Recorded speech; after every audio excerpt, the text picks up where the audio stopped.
হবে সেই জন্য। এবার দিয়ে দেবে মা পেঁয়াজ আর টমেটো, এগুলো সব টুকরো টুকরো করে নেওয়া হয়েছে। আর এটা কিন্তু হাত দিয়ে খুব ভালো করে একদম চটকেই কিন্তু মাখতে হবে। আর এখানে দেখুন আদা রসুনটা ভালো করে আমি শিলে বেটে নিয়েছি, সেটা দিয়ে দিচ্ছি এর মধ্যে। দিয়ে এটাকে ভালো করে এই মশলাগুলো দিয়ে খুব সুন্দর করে একদম মাখতে হবে। প্রথমে দেবে নুন পরিমাপ মতন, হলুদ, অল্প মিষ্টি আর গরম মশলা, জিরে ধনে আর লঙ্কার গুঁড়ো সব কিছু দিয়ে খুব সুন্দর করে কিন্তু মাখতে হবে। অল্প পরিমাণে মিষ্টি দিয়ে দেবে মা, আর দিয়ে দেবে একটু গরম মশলা গুঁড়ো, এটা কিন্তু গন্ধটা বেশ ভালো হবে।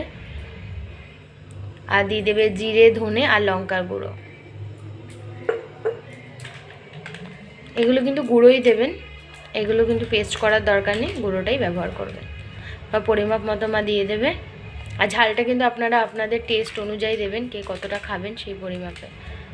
আমরা কিন্তু খুবই অল্পই দিচ্ছি, বেশি দেব না। এগুলো দিয়ে কিন্তু খুব ভালো করে এবার একদম কচলে মাখতে হবে, একদম মানে যেন একদম একটু বেশ মাখা মাখা হয়ে যায়, এত সুন্দর করে মাখতে হবে।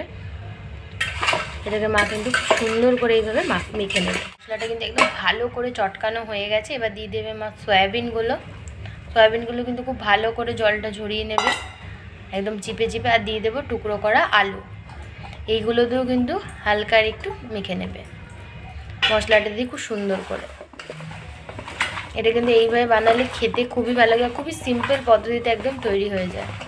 দেখুন আমি কিন্তু একটু কাশ্মীরি লঙ্কা গুঁড়ো দিয়ে দিয়েছি। এবার আরেকটুখানি মা এটাকে বেশ ভালো করে মেখে নেবে। নিয়ে নিয়েছি ফোড়ন, জয়িত্রী, জিরে, বড় এলাচ, তেজপাতা, শুকনো লঙ্কা, লং, এলাচ, দারচিনি, এগুলো নিয়ে নিয়েছি ফোড়নে।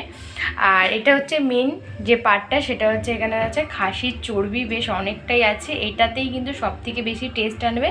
তার সাথে কিন্তু এখানে দেখুন এটা যে আমরা খুব ভালো করে চটকে মেখেছি, এটার গন্ধটা এত সুন্দর বেরিয়েছে, মনে হচ্ছে রান্নাটা এখনই হয়ে গেছে। এভাবে কিন্তু অবশ্যই আপনারা ট্রাই করবেন। তো এবার দেখুন কীভাবে এটাকে করি। দিয়ে দিয়েছি বেশ খানিকটা তেল, আর দিয়ে দেবে মা এবার ফোড়নগুলো সব একবারে ফোড়ন দিয়ে দেবে, কিন্তু পুড়ে গেছে। এবার মা দিয়ে দেবে খাসির চর্বিগুলো। গাইস এর মধ্যে কিন্তু এবার আমরা দিয়ে দিয়েছি চর্বিগুলো, হালকা নাড়াচাড়া করে নেওয়া হয়েছে। এবার সয়াবিনটা যেটা আমরা মেখে রেখেছি সেটা এর মধ্যে একবারে দিয়ে দেবো। সয়াবিনগুলো দিয়ে দেওয়ার পরেই কিন্তু কষাকষির কোনো ব্যাপার নেই, আপনারা কিন্তু যেটার মধ্যে মেখেছি সেটা ধুয়ে একদম ভালো করে এর মধ্যে পরিমাপ মতো জল দিয়ে দেবেন। দিয়ে এবার এটাকে আমরা ঢেকে দেবো, হালকা একটু হাই ফ্লেমে রাখবো, যখন ফুটে উঠবে একদম লো ফ্লেমে করে দেবো। তো এইভাবে মিডিয়াম টু লো ফ্লেমে খুব সুন্দর করে কিন্তু এই রেসিপিটা একদম রেডি হয়ে যাবে।